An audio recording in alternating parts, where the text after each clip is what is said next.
Hello, everybody.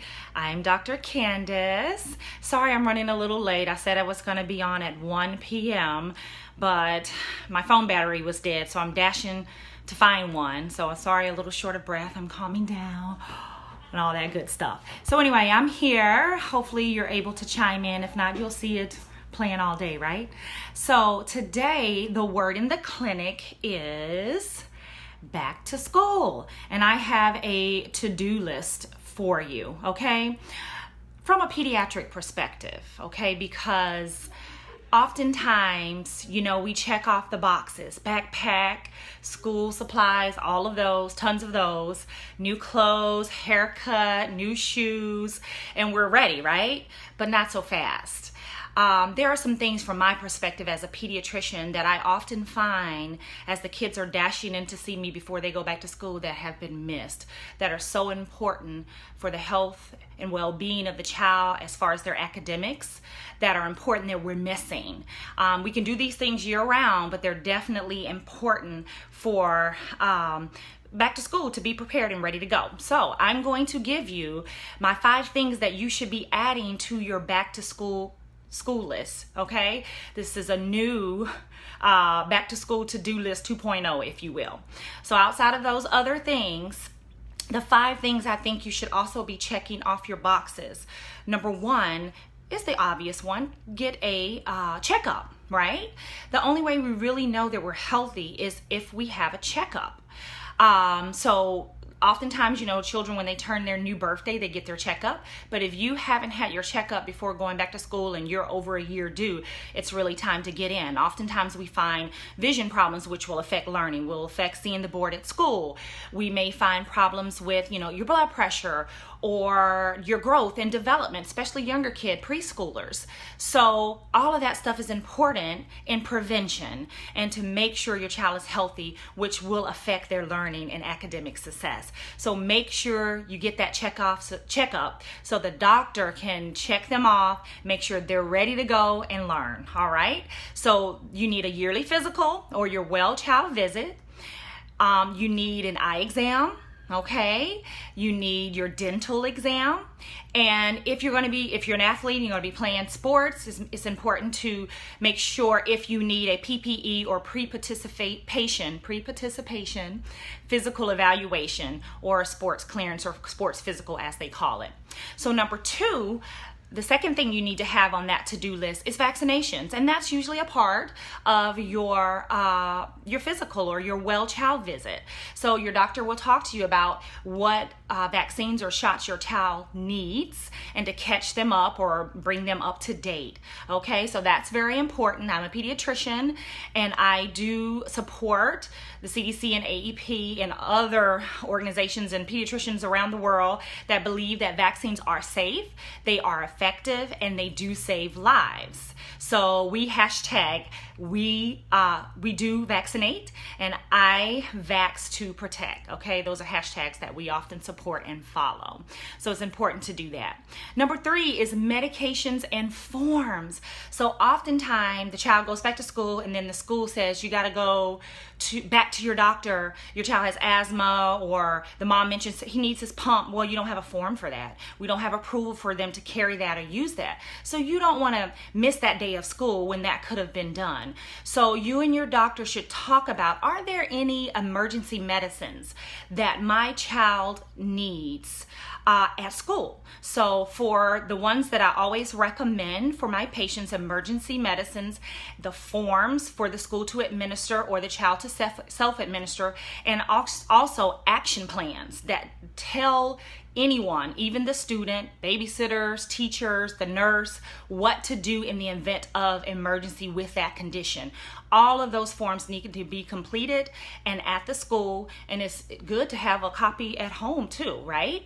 So if a child has severe allergies, food allergies, or bee sting allergies, insect sting allergies, they need to have those forms: an EpiPen, the administration form, and the anaphylaxis action plan for that. Also, asthma and seizures. So there are medications that may be used emergently, also the forms, and an action plan for seizures and asthma. It's very important. That's being proactive and being preventive, because if you wait, if something goes wrong, that can be deadly. So we want you to have all those forms available for the school and also when you're at home or away from your child. The third point for your to-do list, your back to school to-do list, is to address school concerns. Oftentimes we are in denial, or we're just kind of waiting. We know there's a problem. We're trying to wait for them to outgrow it, or we're trying to do our own thing and we're letting it go year after year after year. That is only causing your child to fall behind academically. Okay? There is nothing wrong. It's actually the best course of action for you to address problems right away.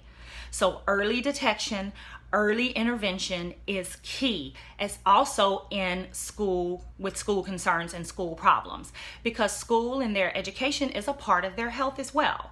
So if you have any concerns about your child, something medical affects them at school, bullying, or if your child has some mental concerns, behavioral concerns, learning concerns, any impairments in speech, hearing, language, there's so many things. Any school concerns, address them right away, especially for those students that are changing schools.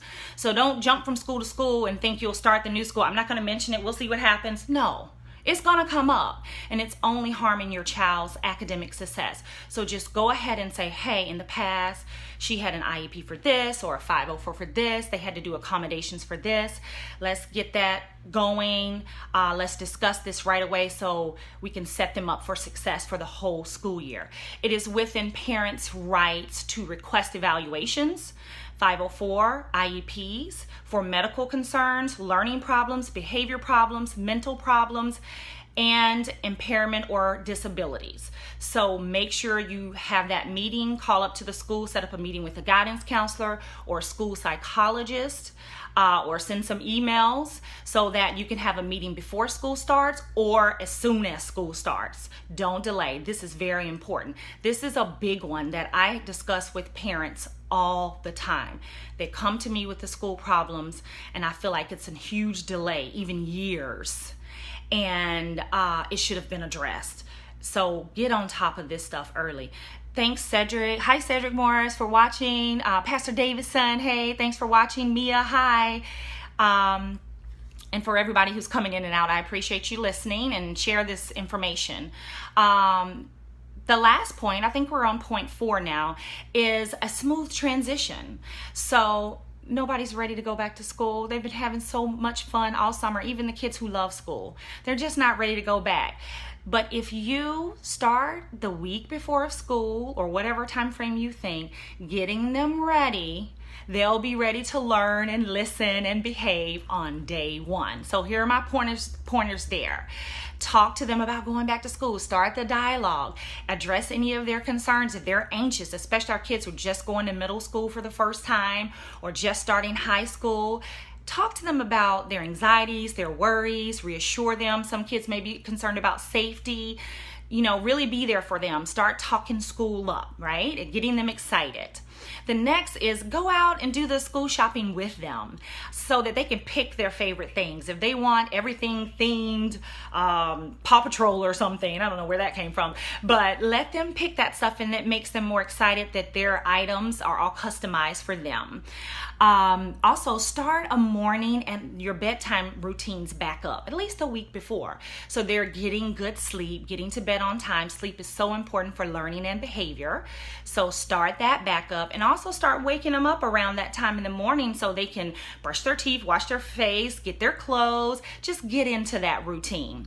Also start to structure your day. Hey, Barbara, structure your day a little bit. Maybe have them to read a little bit, practice their math facts throughout the day, maybe lunchtime around school time, lunchtime.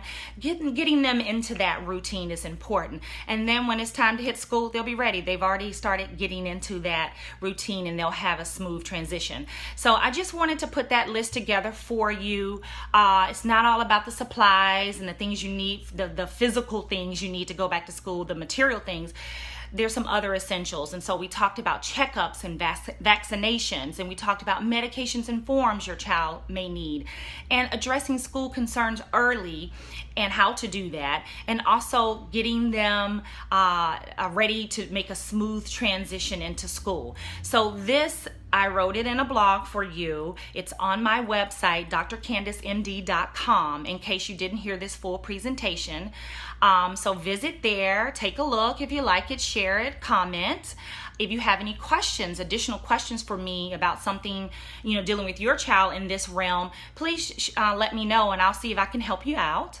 But thank you guys for listening. This one went long, but I didn't want to break it up because it's back to school time. So I wanted to give you this right away. And make sure you support the Kidding Around with Dr. Candice podcast on iTunes, Apple Podcasts, Google Play Music, or SoundCloud. And let me know what you think there. Subscribe and rate it. And on my website, please click Let's Keep in Touch and put your first name and email address, so that helps me out too, subscribing. Have a great Friday. I'm going to get back to clinic, and I appreciate you guys listening. Hopefully this was helpful. Have a great weekend. Thanks. And we'll talk next week with the word in the clinic.